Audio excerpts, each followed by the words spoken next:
Hello everyone, আসসালামু আলাইকুম। সবাই কেমন আছেন? আশা করছি সবাই ভালো আছেন। আজকে আবার নতুন আরেকটি ভিডিও নিয়ে আপনাদের মাঝে হাজির হয়ে গেলাম। গতকাল আমার মেঝো ছেলে আরিয়ানের জন্মদিন ছিল। সেই উপলক্ষে আমরা একটু কেক কাটাকাটি করলাম। তারপর আমরা আ ভাবলাম যে একটু বাণিজ্য মেলা থেকে ঘুরে আসি। তো বাচ্চারা অনেক খুশি হয়। মেলায় গেলে তো বাচ্চারা অনেক বেশি খুশি হয়। তো ওরা শুনে তো অনেক বেশি খুশি হয়ে গিয়েছিল যে বাণিজ্য মেলায় যাবে। তো প্রতি বছরই বাণিজ্য মেলা হয়। দেখা যায় যে আগে তো অনেক যাওয়া হতো। বিয়ের পর বাচ্চাদের নিয়ে আর এত বেশি যাওয়া হয় না। তো বিয়ের পর আমি একবার গিয়েছিলাম ওই মিরপুর যে বসতো ওখানে।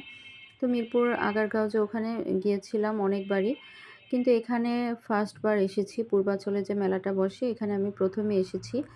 তো যাই হোক, এখানে আমরা ভিতরে ঢুকে গেলাম মেলার ভিতরে। তারপর বিভিন্ন স্টলে ঘুরে, ঘুরে দেখছিলাম।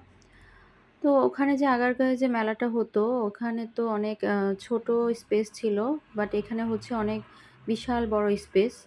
তো ভালোই লাগলো। তো এখানে আমরা আচার কিনছিলাম। আচারগুলি খুবই টেস্টি ছিল, মজা ছিল।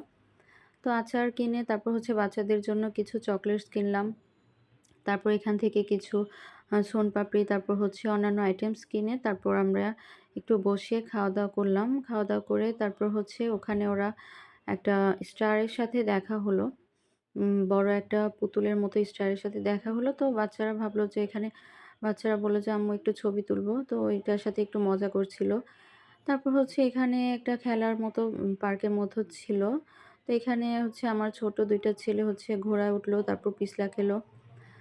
তো এখানে ঘোরাঘুরি করে তারপর আমরা অন্যান্য স্টলে যেয়ে একটা আ হচ্ছে মার্বেল কোটের একটা পাতিল কিনলাম। তো অনেক প্রাইস বেশি ছিল। আ মেলার মধ্যে বেশিরভাগই দেখা যায় যে অনেক প্রাইস ওরা ইয়ে করে। প্রতিটা জিনিসেরই এত দাম ছিল, অন্যান্য জিনিস প্রতিটা জিনিসই বাহিরে দেখা যায় যে অর্ধেক দামে কিনা যায়। তো যাই হোক, মেলায় এসেছি, বাচ্চারা যেটাই বায়না করছিল কিনে তো দিতেই হবে। তো খেলনার দোকান থেকে ওরা কিছু খেলনা কিনলো। তারপর আমি আ পাতিল কিনে তারপর আরো কিছু কেনাকাটা করে ছবি-টবি তুলে আমরা মেলার ভিতর থেকে বাহিরে বের হয়ে গেলাম। তো বাহিরে গিয়েও ওখানে ওরা বেলুন-টেলুন এসব কিনলো, একটু ফুচকা খেলো। তারপর আমরা বাসার উদ্দেশ্যে রওনা দিয়ে দিলাম। এই তো দেখতে পাচ্ছেন যে আমরা বাসার উদ্দেশ্যে রওনা দিয়ে তারপর আসার সময় পিজ্জা কিনে নিয়ে আসছি আর একটা কেক কিনে নিয়ে আসছি। যেহেতু আমার ছেলের জন্মদিন ছিল। তো আমরা এভাবে করে আমার বাচ্চার জন্মদিনটা পালন করলাম। তো ভিডিওটা সবার কেমন লেগেছে অবশ্যই কমেন্টস করে জানাবেন। আর ভিডিওটা ভালো লেগে থাকলে অবশ্যই লাইক, কমেন্ট, শেয়ার করে দিবেন আর চ্যানেলটা অবশ্যই সাবস্ক্রাইব করে দিবেন।